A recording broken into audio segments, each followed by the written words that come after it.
ये जो स्क्रीन पर आप आंसर शीट देख रहे हैं ये एक स्टूडेंट की है जिन्होंने 2024 में जो है वो एग्जाम दिया था, बट इनको जो है थ्योरी में 23 मार्क्स मिले, जिसकी वजह से जो ये स्टूडेंट था वो फेल हो गया।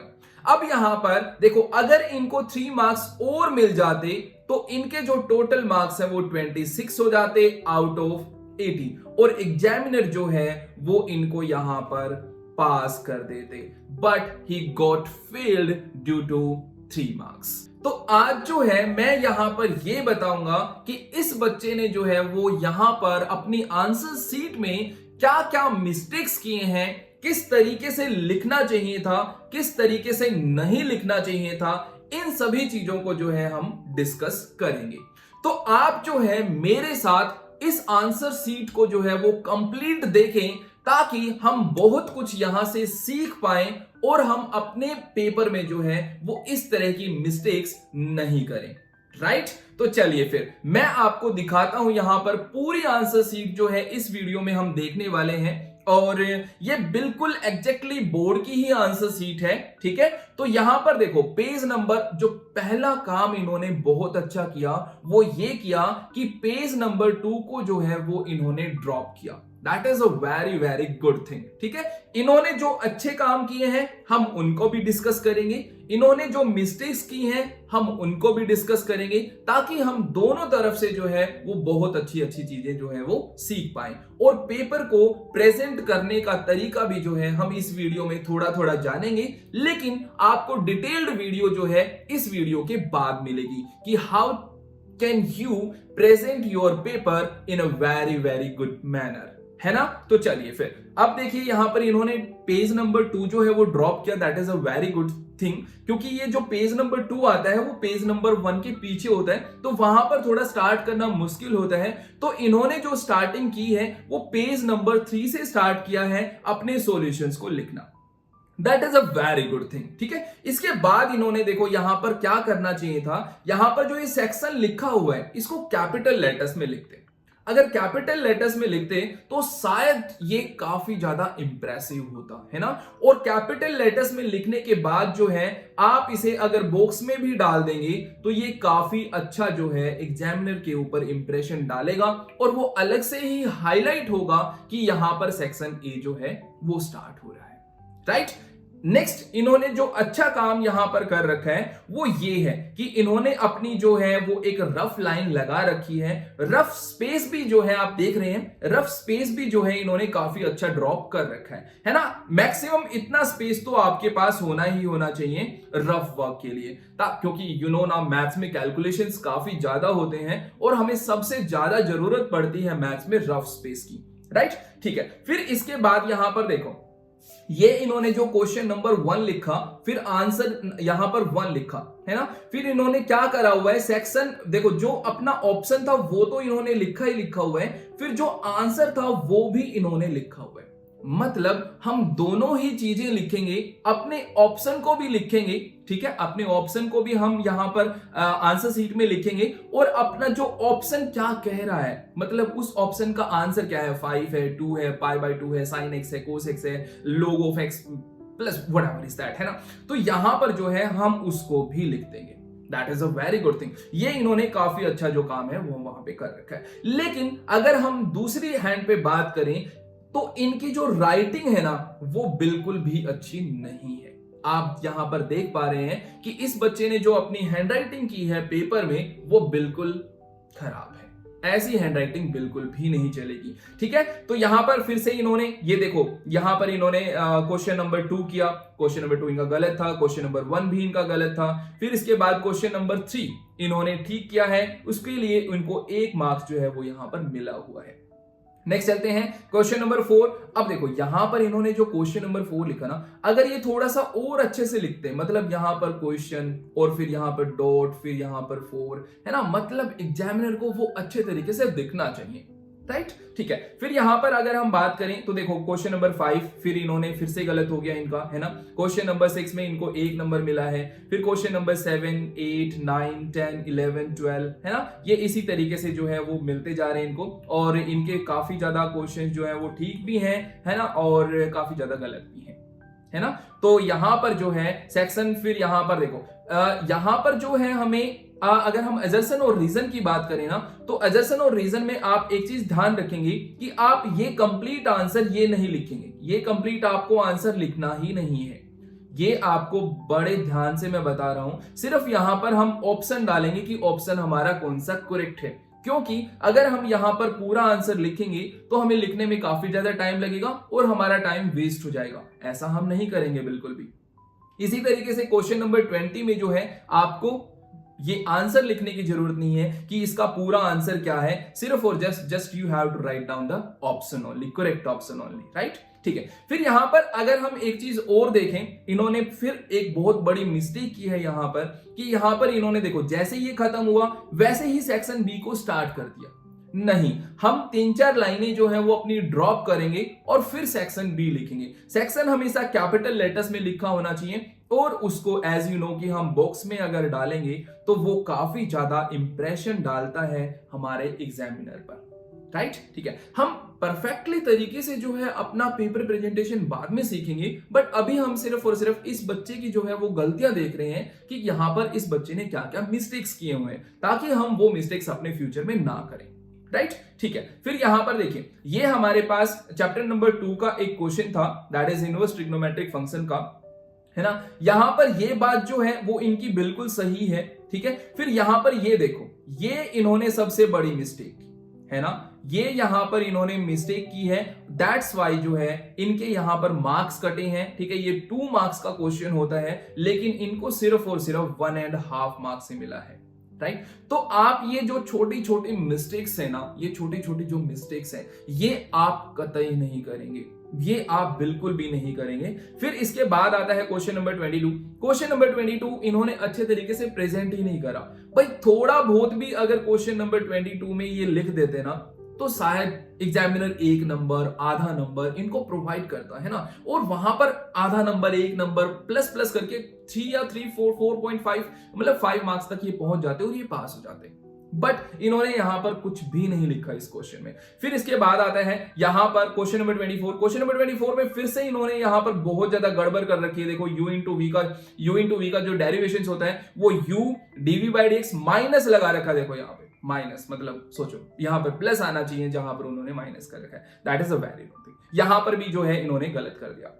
जैसे कि मैंने आपको बताया है कि हम लोग कब लेते हैं, लोग हम तब लेते हैं जब function raise to power function होता है। तो यहां पर इन्होंने ये काम बहुत अच्छा किया, टेकिंग लॉग बोथ साइड, मतलब इनको पता था कि हमें जो है वो लॉग लेना है दोनों साइड जब हमें दे रखा हो function raise to power function, right. ठीक है, इसके बाद हम चलते हैं, दैट्स वाई यहां से फिर इनका क्वेश्चन जो है वो ये गलत हो गया, है ना। यहां से फिर जो है इनका क्वेश्चन गलत हो गया और इनको सिर्फ और सिर्फ यहां पर हाफ मार्क्स से मिले हैं। देखो कितने कम मार्क्स बन रहे हैं इनके, है ना। 2 मार्क्स के क्वेश्चन है बट हाफ मार्क्स मिल रहे हैं इनको। और 2 मार्क्स वाले सेक्शन बी वाले जो क्वेश्चन होते हैं वो काफी इजी होते हैं, मुश्किल नहीं होते बिल्कुल भी, और उसमें भी देखो मार्क्स कट रहे हैं हमारे यहाँ पे, है ना। ठीक है, इसके बाद हम चलते हैं क्वेश्चन नंबर 25। क्वेश्चन नंबर 25 हमारा किससे था, 3D से था। 3D से इन्होंने फिर से जो है वो गलत कर दिया। ये क्वेश्चन भी जो है वो इनका रॉन्ग हो गया यहाँ पर, that's why he got 0 marks. बताओ, बहुत कम मार्क्स मिल रहे हैं। यहां से फिर से सेक्शन सी, आप सेक्शन को बड़ा लिखें, कैपिटल्स में लिखें, इसको जो है वो आप रेक्टेंगुलर बॉक्स में डालें, ठीक है। क्वेश्चन नंबर 26 इन्होंने फिर से गलत कर दिया।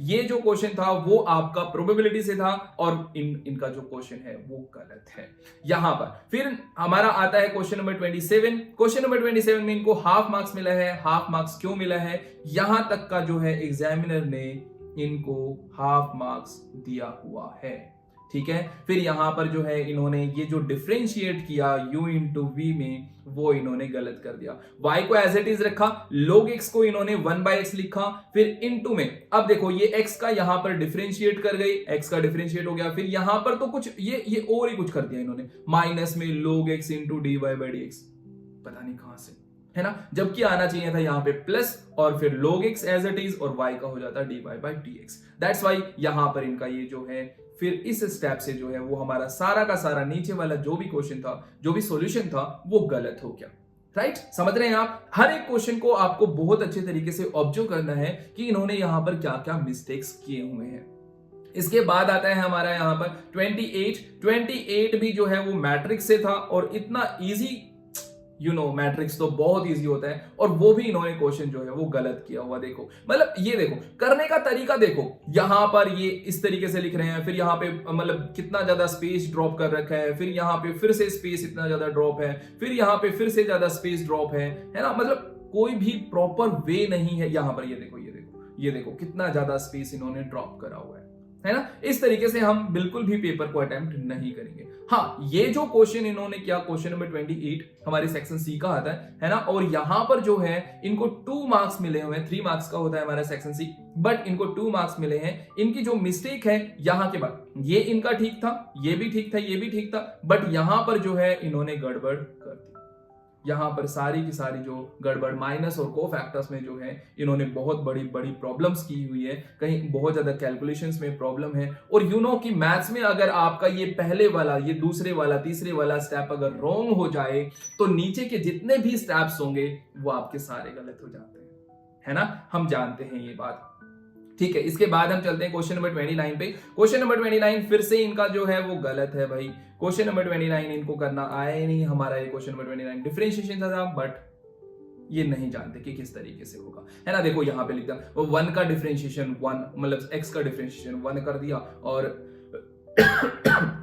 सॉरी फॉर दैट, ये क्वेश्चन जो है वो हमारा डिफरेंशिएशन से नहीं है, डिफरेंशियल इक्वेशन से है ना। तो वेरिएबल सेपरेशन से हम इस क्वेश्चन को कर सकते थे, बट यहां पर नहीं हुआ इनसे, और यहां पर जो डिफरेंशिएशन किया वो भी इन्होंने गलत कर दिया, राइट। इसके बाद हम चलते हैं क्वेश्चन नंबर 30 पर। क्वेश्चन नंबर 30 को अगर हम देखें तो फिर से इनका जो है वो गलत है। क्वेश्चन नंबर 30 जो है इन्होंने फिर से गलत कर दिया, दैट्स वेरी रॉन्ग, है ना। इनको दिखाना था कि सम ऑफ टू साइड जो होता है, sum of squares of two side जो होता है वो इक्वल होता है थर्ड साइड के, अगर वो राइट एंगल ट्रायंगल बनाता है तो, ठीक है। इसके बाद फिर सेक्शन डी है। सेक्शन डी में जो है ये क्वेश्चन नंबर जो फर्स्ट है, फिर से इनको यहां पर रेक्टेंगुलर बॉक्स में डालना चाहिए था, इनको कैपिटल लेटर में लिखना चाहिए था। यहां पर जो है ये हमारा जो क्वेश्चन 32 है, ये हमारा फर्स्ट चैप्टर से है, that is relation and function से, है ना। और इन्होंने यहां पर जो है वो बिल्कुल ही गलत कर दिया। हमें ये प्रूव करना था कि ये रिफ्लेक्सिव सिमेट्रिक या फिर मतलब चेक वेदर बोलते हैं वो, कि ये होगा या नहीं होगा। तो यहां पर देखो इन्होंने सिर्फ 1/1 वाला केस ले लिया। अगर ये केस को बदल लेते, लाइक 1/2 और 1/2 ले लेते, तो यहां पर ये रिफ्लेक्सिव ही नहीं प्रूव होता, और इन्होंने लिख दिया hence it is reflexive relation, है ना। दैट्स वाई ये इनका स्टेप गलत हो गया।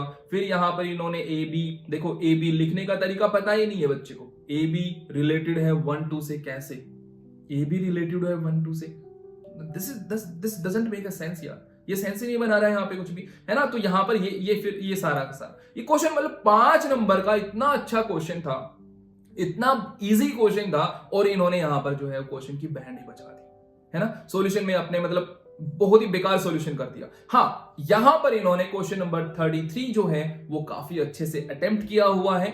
इनके मार्क्स भी जो है वो फुल मिले हुए हैं। इसका मैं ग्राफ भी दिखाऊंगा आपको, ये एलपीपी का क्वेश्चन है ना, और इनका फुल मार्क्स है यहां पर इस क्वेश्चन में। फिर आता है हमारा क्वेश्चन नंबर 35 में हमें लाइंस दे रखे हैं। लाइंस में बच्चे को आता है कि किस तरीके से जो है मैं A1 और A2 और फिर B1 और B2, है ना, मतलब A plus lambda times of B1 होता है हमारा, तो वो जो है वो सेपरेट कर सकते हैं, ठीक है। फिर इसके बाद जो है इनका जो यहाँ पर डिस्टेंस फॉर्मूला इन्होंने जो लगाया, वो यहाँ पर सारी की सारी जो कैलकुलेशन, ये वाली कैलकुलेशन यहाँ पर देखो इन्होंने प्लस माइनस में प्रॉब्लम कर रखी है। फिर यहाँ पर ये सारा ही गलत हो गया, ये थोड़ा सा ठीक है लास्ट वाला, दैट्स वाई यहाँ पर एग्जामिनर ने काट दिया, यहाँ पर एग्जामिनर ने काट दिया, एंड स्मैश हो गया सारा सिस्टम, है ना। इसके बाद यहाँ पर ग्राफ है उस वाले क्वेश्चन का जो एलपीपी का था, ये इन्होंने बिल्कुल ठीक करा हुआ है, ठीक है। इसके बाद यहाँ पर एक पेज इन्होंने ड्रॉप कर दिया, पेज आपको ड्रॉप नहीं करना है, ध्यान रखें, ठीक है। फिर इसके बाद ये भी पेज ड्रॉप है, फिर ये भी पेज ड्रॉप है। फिर हमारा सेक्शन ई आता है जो कि 4 मार्क्स का होता है। फिर से आप इसको रेक्टेंगुलर बॉक्स में डालें, ठीक है। यहां पर प्रोबेबिलिटी का क्वेश्चन था, और मतलब बच्चा जानता है कि भाई सभी प्रोबेबिलिटीज को अगर हम प्लस करते हैं तो इक्वल टू कितना लिखना होता है, 1 लिखना होता है। और इस क्वेश्चन में भी जो है इतना इजी क्वेश्चन था, ये प्रोबेबिलिटी वाला इतना इजी क्वेश्चन था, और एक क्वेश्चन ये पक्का आता ही आता है जिसमें हमें यहां पर जो है वो प्रोबेबिलिटीज दे रखी होती हैं, और के का की फॉर्म होती है। यहां पर सभी प्रोबेबिलिटीज को हम प्लस करते हैं और इज इक्वल्स टू लिखते हैं 1 पर, और फिर जो उसमें पार्ट्स पूछ रखे होते हैं कि x greater than equals to 3, मतलब हमें 3 से उठाना है, 3 वाली प्रोबेबिलिटी उठानी है, 4 वाली उठानी है और 5 वाली उठानी है, जस्ट ऐड करना है और k की वैल्यू पुट करनी है, just you get the solution, है ना। तो यहां पर फिर से इन्होंने स्मैश कर दिया। यहाँ पे 38 भी इन्होंने जो है वो गलत कर दिया। इसके बाद आता है 31 इंटीग्रेशन तो भाई साहब इनको आता ही नहीं है बिल्कुल भी। देखो यहाँ पे बैंड बजा रखी है इंटीग्रेशन में, तो इंटीग्रेशन बहुत सारे बच्चों को भाई प्रॉब्लम्स होती है इंटीग्रेशन में। फिर यहाँ पर कोई भी क्वेश्चन जो है वो इन्होंने अटेम्प्ट नहीं कर रखा। And finally he got 23 marks. देखो यहाँ पे सारी जो सीट्स हैं यहाँ पर ब्लैंक है। देखो आप जो है कोशिश करें ज्यादा से ज्यादा, जिन बच्चों को पास होने में भी थोड़ी सी प्रॉब्लम हो रही है तो वो जो है वो ज्यादा से ज्यादा जो है वो कोशिश करें कि उस क्वेश्चन का सॉल्यूशन थोड़ा बहुत लिखें, उस क्वेश्चन के फॉर्मूले के बारे में लिख दें थोड़ा बहुत, है ना। अगर उस क्वेश्चन से रिलेटेड आपको थोड़ा बहुत कंसेप्ट पता है तो वो लिख दें। मतलब आप जो है एग्जाम में लिख कर आए और अपनी हैंडराइटिंग जो है वो आप आज से ही अच्छी करना स्टार्ट करें ताकि एग्जामिनर के ऊपर जो है वो काफी अच्छा इंप्रेशन जाए। And finally he got 23 marks, you know कि वो फेल हो गई, है ना। तो देखो आप फेल हो जाते हो, फिर आपको कंपार्टमेंट वाला एग्जाम देना होता है, फिर आपका जो नेक्स्ट सेशन है कॉलेज वाला वो भी आपका डिस्टर्ब हो जाता है, आपका प्रेशर जो है वो काफी ज्यादा आ जाता है, उस टाइम पे आप स्ट्रेस में हो जाते हो, मतलब काफी ज्यादा प्रॉब्लम्स जो हैं स्टार्ट हो जाती हैं। तो हम ऐसा बिल्कुल भी नहीं होने देंगे। इस आंसर शीट से हमने बहुत कुछ सीखा है कि हमें किस तरीके से अपने सॉल्यूशंस को लिखना है, किस तरीके से हमें क्वेश्चंस मिलते हैं अपने एग्जाम में और हमें उनको किस तरीके से सोल्व करना होता है, ये हमने देखा है, राइट। तो चलिए फिर आज की वीडियो में इतना ही, मिलते हैं नेक्स्ट वीडियो में नेक्स्ट कंसेप्ट के साथ। तब तक के लिए bye bye, see me in the next video.